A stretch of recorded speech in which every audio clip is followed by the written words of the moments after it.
Where do toxic and harmful emissions come from in power production? This will be the next discussion.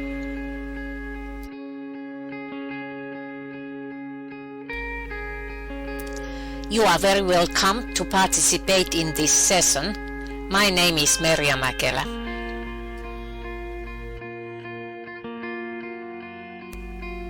The EU countries agreed to reduce greenhouse gases 20% by 2020 and total 40% by 2030. Renewable energy should cover at least 20% in 2020 and 27% in 2030.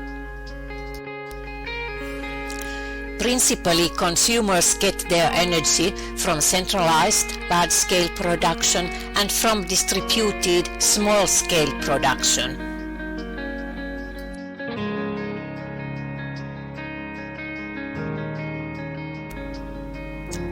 Energy is converted from one form to another. We mostly need heat, electricity, and mechanical movement.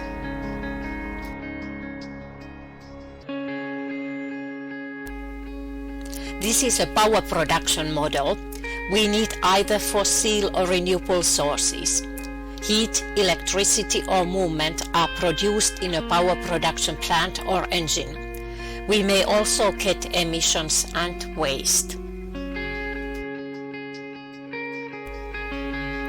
Besides heat, electricity, and movement, we may get harmful emissions and waste. Energy production may have also some other environmental impacts.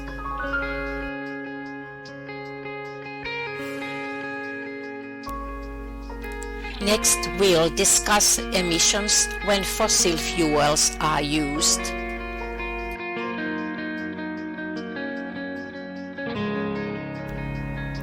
The combustion of coal makes toxic and harmful emissions such as sulfur dioxide, nitrogen oxides, particulate matter, and heavy metals. Also, persistent organic pollutants are possible. The combustion of heavy fuel oil makes toxic and harmful emissions such as sulfur dioxide, particulate matter, and heavy metals. Also, persistent organic pollutants are possible.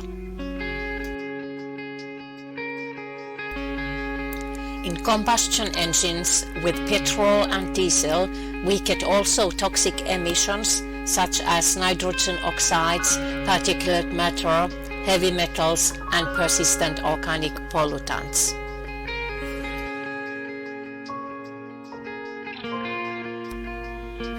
Natural gas is mostly methane.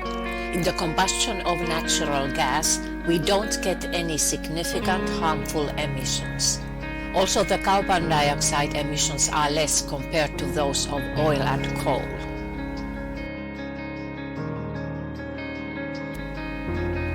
From nuclear reactions, we don't get any harmful or toxic emissions, but the radioactive fuel waste makes processing and storing problems.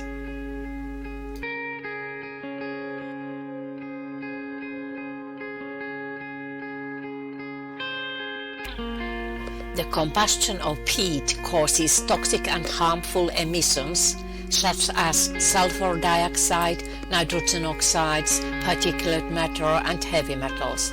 Also, persistent organic pollutants are possible.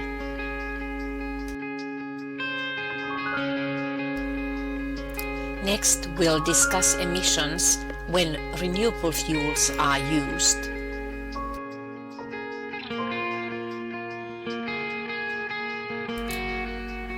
The power generation based on water resources does not make any toxic or harmful emissions. However, the harnessing of waterfalls and rivers changes the environment.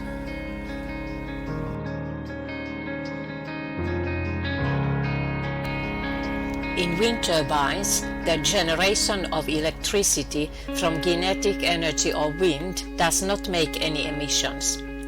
Sometimes harmful noise effects or scenic inconveniences may be present.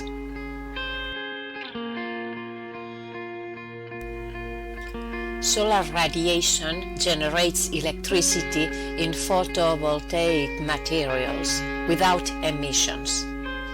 Sometimes solar panels may be considered as harmful scenic arrangements.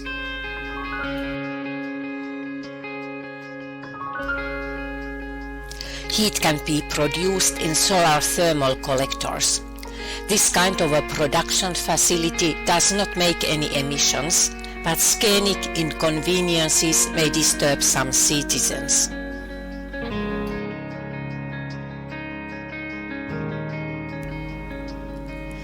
We get harmful and toxic emissions from the combustion of wood, particulate matter, black coal and persistent organic pollutants. Ashes can be used as soil amendment. In some regions, wood resources are limited. The large-scale combustion of wood-based materials, sawdust for example, makes harmful emissions like particulate matter and persistent organic pollutants. As an advantage, waste wood can be utilized. Biogas consists mostly of methane and carbon dioxide. The combustion of biogas does not make any significant harmful or toxic emissions. By combusting, manure and landfill gases, for example, can be utilized. The combustion of waste makes many toxic emissions: sulfur dioxide, nitrogen oxides, particulate matter, heavy metals and persistent organic pollutants. However, the combustion and recycling are feasible ways to deal with municipal waste. The combustion of black liquor in pulp mills produces a lot of energy but also harmful emissions such as sulfur dioxide, nitrogen oxides and particulate matter. Due to combustion and further processing, needed chemicals can be recovered. The combustion of hydrogen does not bring any toxic or harmful emissions, but this kind of energy production is not widely used yet. Most challenging is to make and store hydrogen in a profitable way. The EU Directives 107/2004 and 50/2008 set basic limits to toxic and harmful emissions. The emissions should be measured, monitored and controlled. Also, greenhouse gases should be measured, monitored and controlled.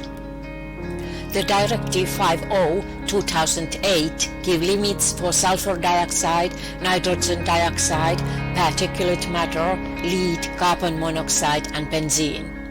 The limits are given using 1 hour, 24 hours and 1 year average values.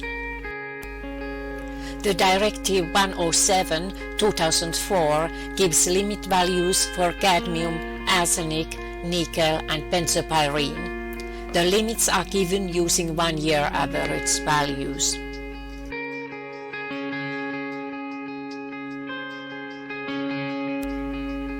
The combustion of fossil fuels always makes additional greenhouse gases. Also, the combustion of some renewable sources, such as waste for example, produces toxic and harmful emissions. There are methods to reduce emissions.